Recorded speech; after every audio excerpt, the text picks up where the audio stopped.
Catherine Bernardo proud sa growth, good health ngayong 2025. Habang papalapit ang pagtatapos ng 2025, punong-puno ng pasasalamat ang puso ng kapamilya superstar na si Catherine Bernardo. Sa isang exclusive interview sa Posh ABS-CBN, ibinahagi ng aktres na mas pinahahalagahan niya ngayon ang mga simpleng biyaya. Ayon kay Catherine, marami siyang ipinagpapasalamat ngayong taon pero may dalawang bagay na talagang nangingibabaw. Kung may top 2, one would be growth siguro, say ng aktres. Paliwanag niya, I'm thankful for growth in all aspects and I got to experience that this year talaga.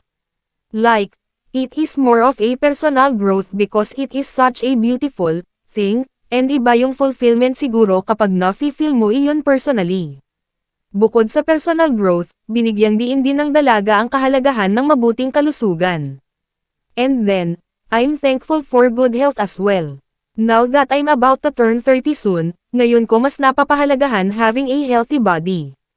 Ang dami mong pwede magawa because of good health and I'm just grateful for that, pagbabahagi niya. Tayo, love, joy, hope. Sabay-sabay tayo sa dalawang gabi ng Love, Joy, Hope, the ABS-CBN Christmas Special 2025. Maligayang Pasko po sa inyong lahat and enjoy the show.